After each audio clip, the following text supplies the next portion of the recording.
What's a young girl like you doing with Grandpa?" The words hit me like ice water as I looked up from my menu at O'Sullivan's restaurant in Denver, Colorado. 3 college students stood behind my husband Robert, blocking our booth with cocky grins plastered across their faces. My name is Janet Mitchell, and at 47, I've learned that appearances can be deceiving. Most people see a petite woman with soft features and assume I'm harmless. They're not entirely wrong. I prefer peace to conflict. But 15 years in special forces taught me that sometimes peace requires strength. Robert, only 2 years older than me at 49, looked up calmly from his salmon. His gray hair caught the restaurant's warm lighting, and I could see the slight tension in his shoulders that meant he was assessing the situation. Like me, he'd served in special forces, though he'd transitioned to private security consulting 5 years ago. "Does he even still work?" laughed the tallest one, a kid with bleached hair and a leather jacket that screamed fraternity. His name tag read Brad, probably from some campus job. I mean, seriously, what's the deal here? The second boy, shorter but stockier with multiple piercings, snickered. "Maybe she's his nurse or something. You know, helping Grandpa cut his food?" His friends called him Tyler, and his breath reeked of cheap beer. The third student, Jake, had intelligent eyes that should have known better, but peer pressure makes fools of smart people. "Come on, sweetheart, you could do so much better. Why don't you ditch the old man and come party with us?" I felt that familiar calm settle over me, the same stillness that used to descend before missions in Afghanistan. My training kicked in automatically. Assess the threats, identify exits, protect the asset. In this case, the asset was our peaceful dinner and Robert's dignity. "Have a good evening, gentlemen," I said softly, my voice carrying the kind of quiet authority that made Robert glance at me with raised eyebrows. He knew that tone. The restaurant's other patrons had started to notice. An elderly couple 2 tables over whispered among themselves, while a family with young children looked uncomfortable. The manager, a nervous-looking man in his 30s, hovered near the kitchen door, but seemed unsure how to handle drunk college kids harassing customers. Brad leaned closer, his cologne mixing unpleasantly with the smell of alcohol. "Oh, come on, don't be like that. We're just being friendly." His hand reached toward my shoulder, and I saw Robert's jaw tighten. Something dark flickered in my chest. Not anger, but certainty. These boys had no idea what they were walking into, and their arrogance would be their downfall. The harassment at O'Sullivan's restaurant wasn't our first encounter with ageist assumptions, but it was certainly the most aggressive. People often stared when Robert and I went out together, making their own assumptions about our relationship. Some thought I was a gold digger. Others assumed he was having a midlife crisis. None of them guessed we were both retired Special Forces operators who'd met during a joint training exercise 12 years ago. Robert had been my commanding officer initially, though only for 3 months before I was reassigned. We'd reconnected 2 years after my discharge at a veterans gathering, and the attraction was immediate and mutual. He'd supported me through the difficult transition to civilian life, understanding the challenges in ways most people couldn't. "Ma'am, is everything all right here?" The manager finally approached our table, wringing his hands nervously. His name tag read Steve, and he looked barely older than the college kids causing trouble. "We're fine, thank you," I replied, still maintaining that calm tone. "We were just finishing dinner." Brad laughed loudly, causing other diners to turn and stare. "See? She's fine. We're all just having a conversation here." He moved closer to Robert, invading his personal space. "Nothing wrong with that, right, old man?" I watched Robert's reaction carefully. His breathing remained steady, hands relaxed on the table, but his eyes had gone cold. He was running the same tactical assessment I was, calculating angles and distances. Neither of us wanted violence, but we were both prepared for it. Tyler, emboldened by his friend's aggression, decided to join in. "I bet you were real tough back in the day, huh? Probably fought in Vietnam or something ancient like that. Korea, maybe?" Jake added with a sneer. Before they had all the fancy technology? The ignorance would have been amusing if it weren't so insulting. Robert had deployed to Iraq and Afghanistan multiple times, earning commendations for his service in counterterrorism operations. But explaining that to these kids would be pointless. Boys, Robert said quietly, you should probably head back to your friends now. Or what, Grandpa? Brad challenged, puffing out his chest. You gonna fight all three of us? The restaurant had gone quiet, except for the soft jazz playing overhead. Even the kitchen staff had emerged to watch the confrontation unfold. I could see smartphones being raised, ready to record whatever happened next. I placed my napkin on the table and stood slowly. At 5 feet 4 inches and 120 pounds, I probably looked like I was surrendering. The boys' grins widened, thinking they'd intimidated me into backing down. We'll be leaving now, I said, reaching for my purse. Robert, are you ready? But as we tried to move toward the exit, the 3 students shifted to block our path. Brad's eyes had taken on the dangerous glitter of someone who'd had too much to drink and too little discipline. This was about to get interesting. The walk through O'Sullivan's dining room felt like moving through a minefield. Every step toward the exit seemed to encourage the 3 college students more. Brad whispered something to Tyler, who snickered and nodded. Jake hung back slightly, but his eyes remained fixed on me with an expression that made my skin crawl.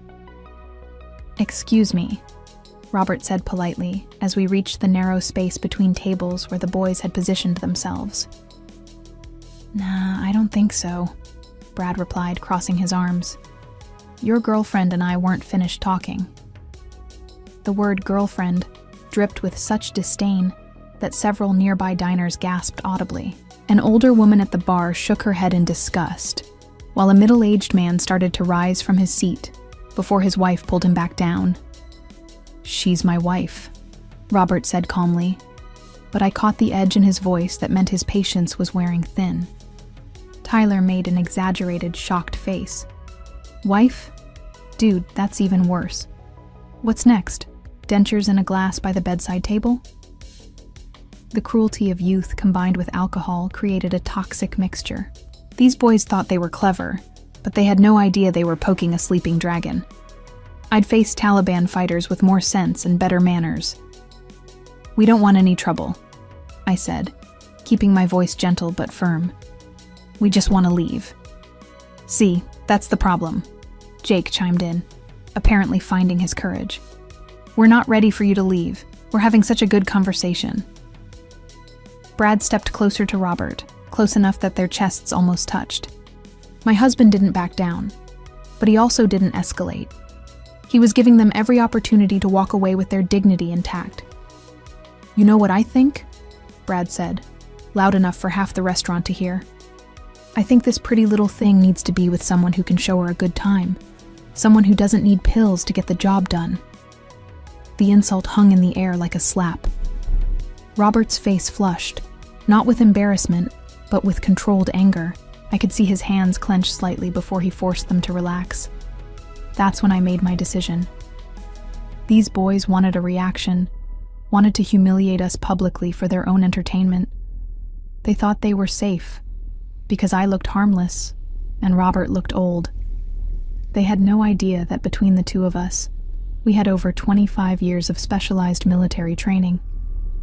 All right, I said, my voice taking on a different quality entirely. If you want to do this the hard way, let's do it properly, outside. Brad's eyes widened with surprise and delight. Oh, this is getting good. You hear that, boys? Grandma wants to take this outside. Tyler pumped his fist. This is gonna be epic. Jake looked uncertain for the first time, but peer pressure won over common sense. As we moved toward the exit, I caught Robert's eye and gave him the slightest nod. He understood immediately and returned it with a barely perceptible smile. They had no idea what was coming.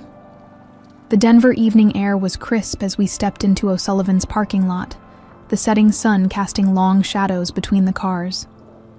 The 3 college students followed us out with the swagger of young men who'd never faced real consequences for their actions. "This is perfect," Brad announced, looking around at the mostly empty lot.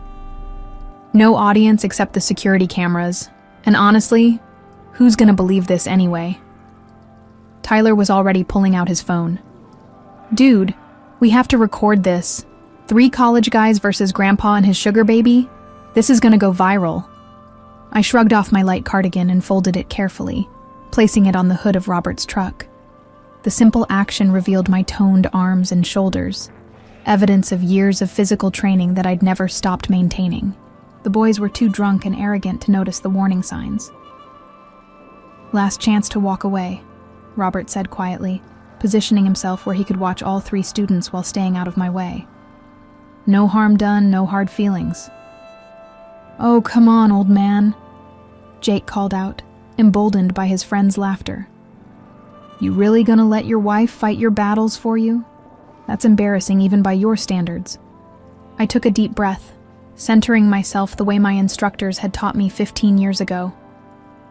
The familiar calm descended, that special state of relaxed awareness where everything slowed down and every detail became crystal clear.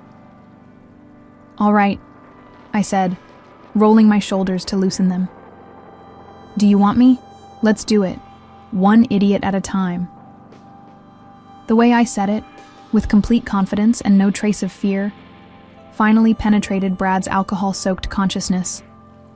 For the first time, uncertainty flickered across his features. "Wait, what?" Tyler stopped recording, confused by my sudden transformation from victim to aggressor. "You heard me," I continued, my voice taking on the command tone I'd used to brief missions. "You wanted to prove you're tough, guys. Here's your chance. But we do this properly, one at a time. No weapons, no gang tactics." Jake took a half step backward. "Look, maybe we got a little carried away. We don't actually want to hurt anybody." "Too late for that conversation," I replied, pulling my hair back into a ponytail. "You followed us out here. You've been threatening my husband, and you've made your intentions clear. So let's finish what you started." Brad, realizing his friends were wavering, felt the need to prove his leadership. "Fine, whatever. This is stupid anyway. I'll just put you down quick, and we can all get back to our lives." He was bigger than me, about 6 feet tall and probably 200 pounds of what he thought was intimidating muscle. But size meant nothing if you didn't know how to use it, and his stance told me everything I needed to know about his fighting experience. Absolutely none. "Robert," I called to my husband, "would you mind stepping back a bit? This might get messy." Robert nodded and moved toward the restaurant entrance, but I could see the slight smile playing at the corners of his mouth. He'd seen me spar during our military days, knew exactly what these boys were walking into. "You know what?" Tyler said, raising his phone again. "Maybe we should record this after all. When the cops show up, we'll have proof that she attacked us." "Good thinking," I agreed pleasantly. "Make sure you get my good side." The casual way I said it, like I was posing for family photos instead of preparing for a fight, sent a visible chill through all 3 of them. Jake actually took another step backward, his survival instincts finally kicking in despite the alcohol. But Brad was committed now, driven by pride and peer pressure into a situation his brain couldn't process. He started forward with the kind of telegraphed haymaker that wouldn't have landed on a scarecrow. 15 years of Special Forces training were about to meet 3 college boys who thought YouTube videos counted as martial arts education. This was going to be educational for everyone involved. Brad's wild swing came exactly where I expected it, a right hook aimed at my head with all his weight behind it. In the half second it took him to throw the punch, I had already decided his fate. Step aside, redirect his momentum, and let physics do the rest. I moved left and slightly forward, catching his extended arm and using his own force to spin him around. Brad's eyes went wide with shock as he realized he was suddenly facing the wrong direction, his body twisted and off balance. "What the?" he started to say, just as I gave him a gentle push toward the large dumpster behind O'Sullivan's restaurant. The satisfying crash as Brad disappeared headfirst into the container, full of kitchen scraps and rotting food, echoed across the parking lot. His legs kicked frantically as he tried to extract himself from what smelled like a week's worth of spoiled seafood and vegetable trimmings. Tyler stood frozen, phone still recording, mouth hanging open in disbelief. How did you... Physics, I explained conversationally. Force equals mass times acceleration. Your friend provided both the mass and the acceleration. I just provided the direction. Jake had gone pale, but Tyler was still processing what he'd witnessed. That was lucky, a fluke or whatever. Brad just slipped. Would you like to test that theory?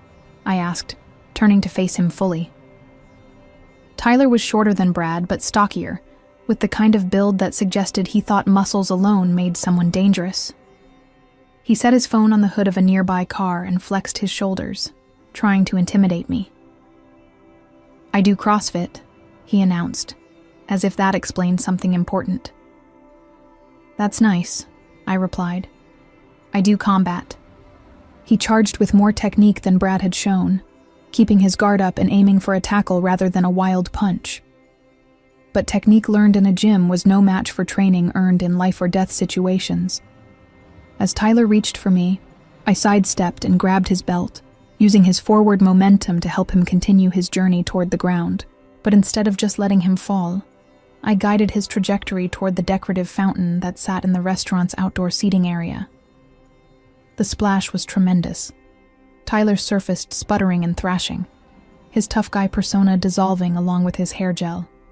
The fountain wasn't deep, but it was cold, and the shock of the water seemed to sober him up immediately. My phone, he wailed, suddenly realizing he'd dropped it during his impromptu swim. My phone's gonna be ruined! From inside the dumpster, Brad was making sounds that suggested he'd discovered something particularly unpleasant among the restaurant's discarded food. His muffled curses mixed with Tyler's splashing to create quite the soundtrack. Jake, now the only one still standing and dry, looked at his friend's predicaments and then at me. Whatever he saw in my expression convinced him that discretion was definitely the better part of valor. I'm so sorry, he said, backing away with his hands raised. We were drunk and stupid, and I'm really, really sorry. Please don't hurt me. Then he did something that surprised everyone, including himself.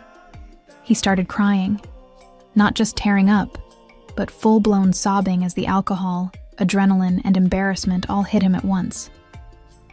I want my mom, he whimpered, pulling out his phone with shaking hands. I just want to go home. The entire confrontation had lasted less than 3 minutes. 2 college students were thoroughly defeated. The third was having an emotional breakdown. And I hadn't even broken a sweat. Robert approached, shaking his head with amazement. 15 years in special forces and you're still full of surprises. I told them, I said, straightening my blouse, one idiot at a time. The aftermath was even more entertaining than the fight itself. Brad finally managed to extract himself from the dumpster, covered head to toe in what appeared to be marinara sauce, wilted lettuce, and something that might have once been fish. The smell that came with him was so overwhelming that even Tyler, still sitting waist-deep in fountain water, wrinkled his nose in disgust. This is assault, Brad shouted, trying to wipe rotting vegetables from his face. I'm calling the cops. I'm calling my lawyer. I'm calling everybody. Excellent idea, I agreed, pulling my own phone from my purse. Let's call them together. I'm sure they'll be very interested in the security footage of 3 men following a woman into a parking lot. Brad's face went even redder than it already was from the tomato sauce. You attacked us. Did I? I looked around innocently. Robert, did you see me attack anyone? My husband, who had moved closer to get a better view of the entertainment, shook his head solemnly. I saw 3 young men lose their balance and fall into various objects. Very clumsy. Tyler had managed to climb out of the fountain, but was now shivering uncontrollably, his clothes dripping and his phone clearly waterlogged. This isn't over, he chattered through blue lips. Oh, I think it is, I replied calmly. Unless you'd like to explain to the police why you harassed a couple having dinner, followed them outside, and then somehow all ended up looking like you lost a fight with gravity. Jake was still on the phone with his mother, sobbing into the device while trying to explain his situation. No, Mom. I don't know how it happened. One minute we were talking to this lady, and then Brad was in the garbage, and Tyler was in the fountain, and I think I might need therapy. The restaurant's back door opened, and Steve, the manager, emerged with 2 other staff members. They took in the scene. The garbage-covered Brad, the soaking wet Tyler, the crying Jake, and Robert and me standing there completely unharmed and unruffled. "Is everything all right out here?" Steve asked cautiously. "Everything's fine now," I replied pleasantly. "These gentlemen were just leaving." Brad tried one more time to salvage his dignity. "This crazy woman attacked us. Look at me. Look at what she did." Steve glanced at the security camera mounted above the back door, then at me. "Ma'am, did you put this young man in the dumpster?" "Not at all," I said honestly. "I simply stepped out of the way when he tried to hit me. Momentum did the rest." One of the other employees, a cook still wearing his apron, was trying very hard not to laugh. "That's going to be some interesting footage for the police to review." "The police?" Brad's voice cracked slightly. "Oh yes," Steve nodded. "We always turn over security footage when customers complain about being assaulted on our property. Standard procedure." Tyler and Jake exchanged worried glances. Even through their alcohol and embarrassment, they were beginning to understand that pressing charges would mean having their behavior examined by authorities, parents, and probably their university. "You know what?" Jake said quickly, ending his phone call. "Maybe we should just forget this whole thing happened." "Speak for yourself," Brad snarled, trying to scrape something unidentifiable off his shirt. "I'm not letting this slide." "Brad, shut up," Tyler hissed. "Do you want to explain to Coach why we got arrested for harassment? Do you want this on our permanent records?" The reality of consequences was finally penetrating their alcohol-clouded judgment. These weren't just random strangers they could intimidate without repercussions.